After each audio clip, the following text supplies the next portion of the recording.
প্রিয় শিক্ষার্থী ও বন্ধুরা, আসসালামু আলাইকুম। আশা করি আপনারা সকলে ভালো আছেন এবং সুস্থ আছেন। ফুসিল ইসলামী কামিল মাদ্রাসা কর্তৃক আয়োজিত অনলাইন ক্লাসের পক্ষ থেকে আপনাদের সবাইকে স্বাগতম।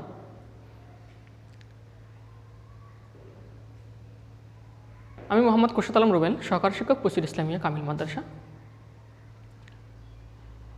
বিগত ক্লাসে আমি সপ্তম শ্রেণীর বাংলা দ্বিতীয় পত্রের যে বাংলা ভাষা নিয়ে আলোচনা করছিলাম, এর ধারাবাহিকতায় অবশিষ্ট অংশগুলো নিয়ে আজকে আলোচনা করব। প্রিয় শিক্ষার্থীরা, তোমরা একটু মনোযোগ সহকারে খেয়াল করো। গত ক্লাসে আমরা করছিলাম যে ভাষা কি, তারপরে ভাষার বৈশিষ্ট্য, তারপরে ভাষার আদি উৎস কী, ভাষার মূল উপাদান কী, পৃথিবীতে কত হাজার ভাষা প্রচলিত আছে, পৃথিবীতে কত কোটি মানুষ বাংলা ভাষায় কথা বলে, বাংলাদেশ ছাড়াও আর কোন কোন দেশে বাংলা ভাষার ব্যবহার আছে, এগুলো নিয়ে আলোচনা করছিলাম। পাশাপাশি ভাষার রীতি নিয়েও আলোচনা করছিলাম, যে ভাষার রীতি লিখিত এবং মৌখিক। এই লিখিতের দুটি শাখা আছে বা দুটি রূপ আছে। একটা হচ্ছে, আমি আবার বলতেছি, বাংলা ভাষার রীতি দুটি, লিখিত বা লেখ্যরূপ, লেখ্যরীতি, আর মুখ্য বা মৌখিক রীতি। এই লিখিত রীতির দুটি রূপ আছে, একটা হচ্ছে সাধুরূপ আর একটা হচ্ছে চলিত রূপ। মৌখিকেও দুটি রূপ আছে, একটা হচ্ছে চলিত আর একটা হচ্ছে আঞ্চলিক।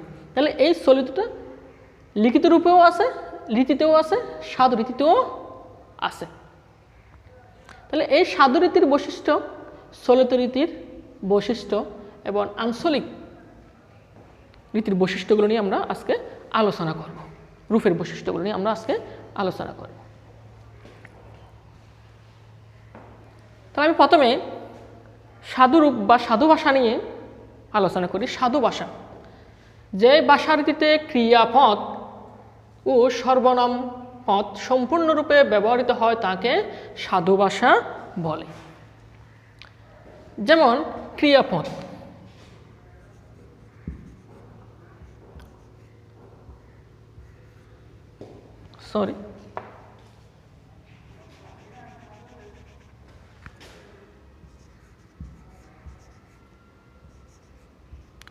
করিব,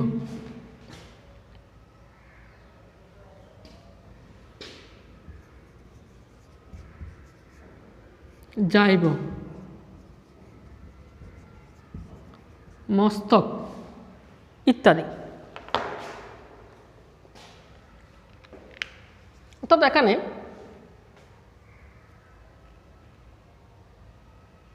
ক্রিয়াপদটা দীর্ঘায়িত হয়েছে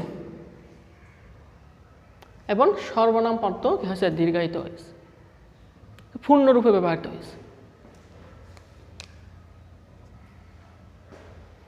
তারপর চলিত ভাষা, যে ভাষাটিতে ক্রিয়াপদ ও সর্বনাম পদ সংক্ষিপ্ত আকারে ব্যবহৃত হয় তাকে চলিত ভাষা বলে। যেমন এই করিব এর সংক্ষিপ্ত রূপ হচ্ছে করব, যাব, সর্বনাম পদ, যেমন মস্তক লিখছিলাম, এটা এখন হলো কি মাথা। তাহলে আমরা সাধু ভাষা এবং চলিত ভাষার সংজ্ঞা জানলাম। এই সংজ্ঞার উপর ভিত্তি করে আমরা এদের বৈশিষ্ট্য জানব। এই বৈশিষ্ট্যটাকে আমি মূলত পার্থক্য আকারে উপস্থাপন করছি, ছক আকারে সাধু ভাষার বৈশিষ্ট্যকে পার্থক্য হিসেবে কী করছি, উপস্থাপন করছি। সাধু চলিত ভাষার পার্থক্য, যেটাকে আমরা কি ধরে নিব, সাধু চলিত ভাষার বৈশিষ্ট্য হিসাবে ধরে নিব। যেমন সাধু ভাষায় সর্বনাম ও ক্রিয়াপদ সম্পূর্ণরূপে ব্যবহৃত হয়।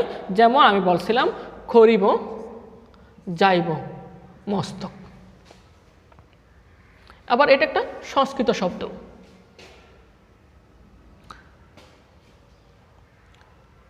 চলিত ভাষায় সর্বনাম ও ক্রিয়াপদ সংক্ষিপ্ত, চলিত ভাষায় সর্বনাম ও ক্রিয়াপদের রূপ কি সংক্ষিপ্ত হয়ে থাকে, যেমন করব, যাব, মাতা। যেমন করিব ওটা দীর্ঘায়িত পূর্ণরূপ, করব সংক্ষেপে হয়ে থাকে। অর্থাৎ করিব উচ্চারণটা দীর্ঘায়িত হয়, আর করব বললে উচ্চারণটা সংক্ষিপ্ত হয়। তাহলে এই যে সর্বনাম ও ক্রিয়াপদ যে সংক্ষিপ্ত এবং দীর্ঘায়িত, এটার উপর মূলত সাধু ভাষা ও চলিত ভাষার মূল পার্থক্য নির্ভর করে। অর্থাৎ সাধু ও চলিত ভাষার মূল পার্থক্য হচ্ছে সর্বনাম ও ক্রিয়াপদে। আমি আবার বলতেছি, সাধু ও চলিত ভাষার মূল পার্থক্য হচ্ছে সর্বনাম ও ক্রিয়াপদে। অর্থাৎ সাধু ভাষার সর্বনাম ও ক্রিয়াপদ পূর্ণাঙ্গ হয়ে থাকে, দীর্ঘায়িত হয়ে থাকে, আর চলিত ভাষার ক্রিয়াপদগুলো সংক্ষিপ্ত হয়ে থাকে। অর্থাৎ দ্রুততার সহিত কী করতে পারে, বলতে পারে। অনুসর্গের পূর্ণরূপ ব্যবহৃত হয়। যেমন অনুসর্গ বলতে বুঝাচ্ছি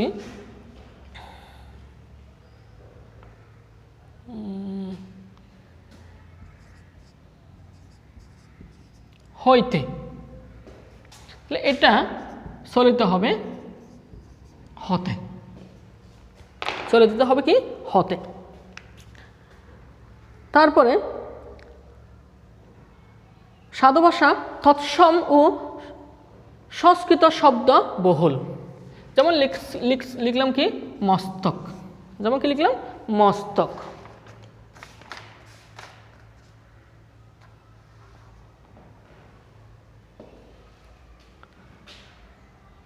যেমন আমি একটু দেখাচ্ছি, মস্তক মাতা, মস্তক মাতা। মস্তক হচ্ছে সংস্কৃত শব্দ, আর মাতা হচ্ছে তোমার চলিত ভাষার শব্দ, অর্থাৎ মস্তক থেকে মাতা। তাহলে চলিত ভাষায় সংস্কৃত শব্দবহুল, সাধু ভাষায় সংস্কৃত শব্দবহুল, আর চলিত ভাষায় তদ্ভব অর্থদ্ভব দেশি বিদেশি শব্দবহুল। তারপর আছে হস্ত হাত, হস্ত হাত।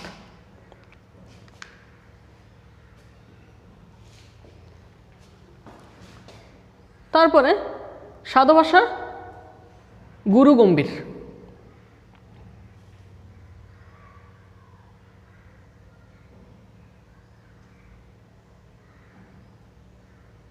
সাধু ভাষা গুরু গম্ভীর।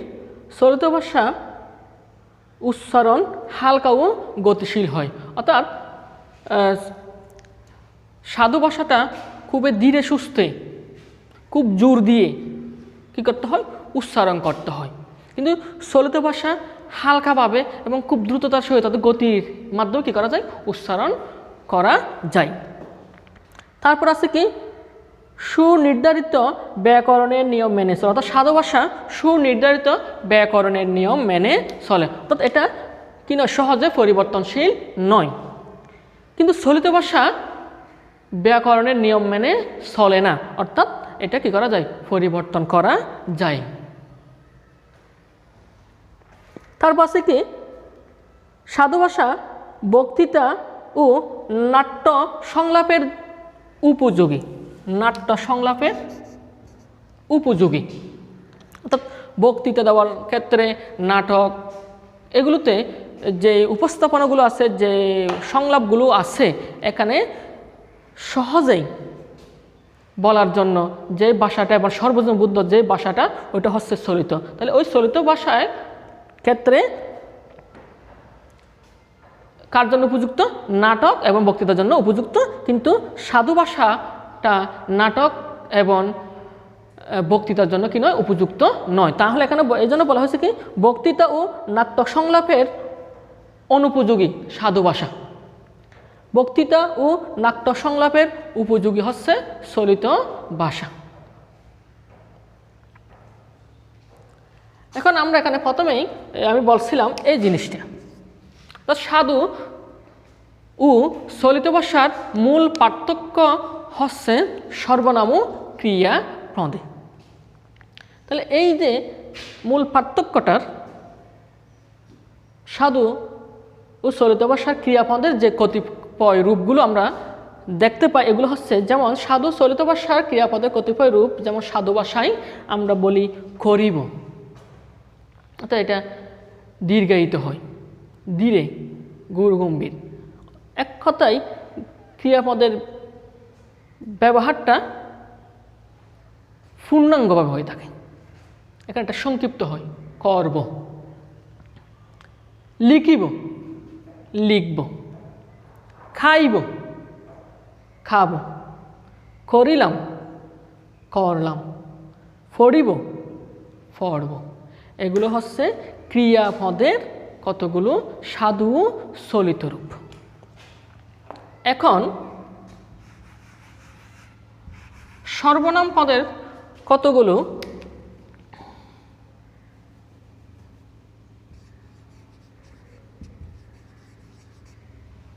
কতিপয় রূপ নিয়ে আলোচনা করি, যেমন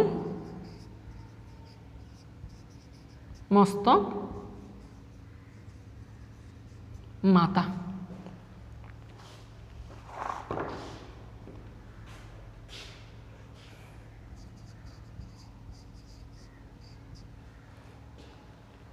জুতা, জুতু। তুলা, তুলু। হস্ত, হাত ইত্যাদি। এছাড়াও আছে তাহার, তার, আমাদিগকে, আমাদের ইত্যাদি। তাহলে সাধু চলিত ভাষার সর্বনাম পদের যে কতিপয় রূপগুলো আমরা দেখতে পাই, এগুলো হচ্ছে মস্তক, মাথা, জুতা, জুতু, তুলা, তুলু, হস্ত, হাত, তাহার, তার, আমাদিগকে, আমাদের ইত্যাদি শব্দগুলো মাধ্যমে আমরা সর্বনাম পদের ক্ষেত্রে সাধু চলিত রূপ পেয়ে থাকি। এখন আমরা আজকে যে বিষয় আলোচনা করলাম এগুলো নিয়ে একটু ফুন্ডা আলোচনা করে আজকের পাঠ আমি এখানে সমাপ্তি ঘোষণা করব। প্রথমত বলছিলাম ভাষা রীতি। ভাষা রীতি হচ্ছে মূলত দুইটি, লিখিত এবং মৌখিক। লিখিত এর দুইটি রূপ আছে, একটি হচ্ছে সাধু রূপ আর একটা হচ্ছে চলিত রূপ, এবং আরেকটা হচ্ছে কি আঞ্চলিক রূপ। এই সাধু রূপটা কি? সাধু রূপটা হচ্ছে যে ভাষারীতিতে ক্রিয়াপদ ও সর্বনাম পদ সম্পূর্ণরূপে ব্যবহৃত হয় তাকে সাধু ভাষা বলে, যেমন করিব, যাইব, মস্তক ইত্যাদি। তারপরে চলিত ভাষায় যে ভাষারীতিতে ক্রিয়াপদ ও সর্বনাম পদ সংক্ষিপ্ত আকারে ব্যবহৃত হয় তাকে চলিত ভাষা বলে, যেমন করব, যাইব, মাথা অর্থাৎ ইত্যাদি। আর আঞ্চলিক ভাষা নিয়ে যদি আলোচনা করি, অঞ্চলভেদে মানুষের মুখের ভাষাকে বলা হয় আঞ্চলিক ভাষা বা উপভাষা। যেমন আমি গত ক্লাসে বলছিলাম আমাদের চট্টগ্রামের ভাষা আমরা বলি যে আরা যাইম, আরা বাত না হাইম, তুই যাবি নে, এইগুলো হচ্ছে মূলত আঞ্চলিক ভাষা। তারপরে নোয়াখালীর ভাষা, আঙ্গবাড়ি, নোয়াখালী, এই তুই যাইবা নিরে, এই কতগুলো ঠেনা ঠেনা কথাগুলো বলে, এগুলো হচ্ছে মূলত আঞ্চলিক ভাষা।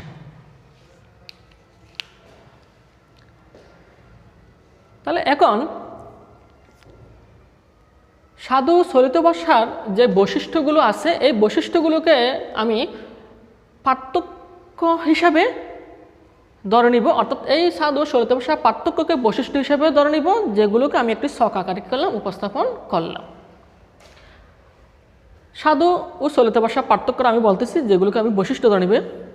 সাধু ও চলিত ভাষার মূল পার্থক্য হচ্ছে সর্বনাম ও ক্রিয়াপদে, অর্থাৎ সাধু ভাষার সর্বনাম ও ক্রিয়াপদ পূর্ণাঙ্গ রূপে ব্যবহৃত হয়, আর চলিত ভাষার সর্বনাম ও ক্রিয়াপদ সংক্ষিপ্ত রূপে ব্যবহৃত হয়। অনুসর্গের পূর্ণরূপ ব্যবহৃত হয়, চলিত ভাষায় অনুসর্গের সংক্ষিপ্ত রূপভাবে ব্যবহৃত হয়। সাধু ভাষায় তৎসম ও সংস্কৃত শব্দবহুল, চলিত ভাষায় তদ্ভব। অর্ধতদ্ভব দেশি বিদেশি শব্দবহুল। 4 নম্বরে সাধু ভাষা গুরুগম্ভীর, চলিত ভাষা উচ্চারণ হালকা ও গতিশীল, অর্থাৎ গুরুগম্ভীর নয়। 5 নম্বরে সাধু ভাষা সুনির্ধারিত ব্যাকরণের নিয়ম মেনে চলে, অর্থাৎ পরিবর্তনশীল নয়। চলিত ভাষা পরিবর্তনশীল, অর্থাৎ ব্যাকরণের সুনির্ধারিত নিয়ম মেনে চলে না। তারপরে 6 নম্বরে সাধু ভাষা বক্তৃতা ও নাট্য সংলাপের জন্য উপযোগী নয়, অর্থাৎ অনুপযোগী। চলিত ভাষা বক্তৃতা ও নাট্য সংলাপের জন্য উপযুক্ত। আর এই সাধু চলিত ভাষার মিশ্রণকে আমরা বলি গুরু চণ্ডালী দোষ। যেমন বাংলা একটা গান আছে, তাহার কথা বলি, তাহার কথা বলতে বলতে নাও দৌড়াইয়া চলি। তাহলে এখানে তাহার কথা, তাহার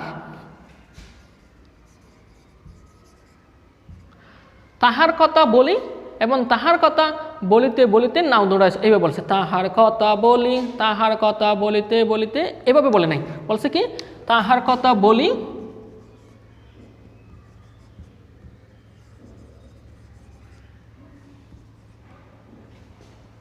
সরি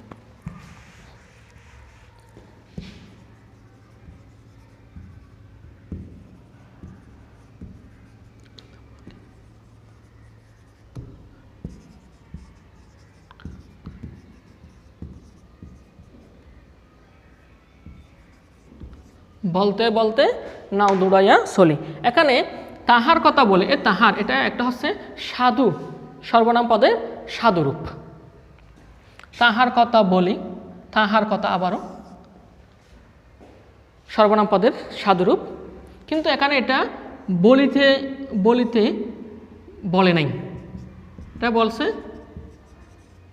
বলতে বলতে। তাহলে এটা হচ্ছে চলিত ভাষার ক্রিয়াপদের রূপ।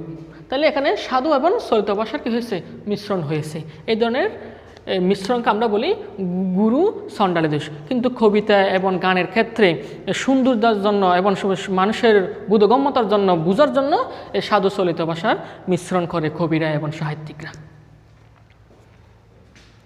তারপরে সাধু চলিত ভাষার সর্বনাম ও ক্রিয়াপদের যে কতগুলো রূপ আছে, এই রূপগুলো আমি এখানে দেখাইছি।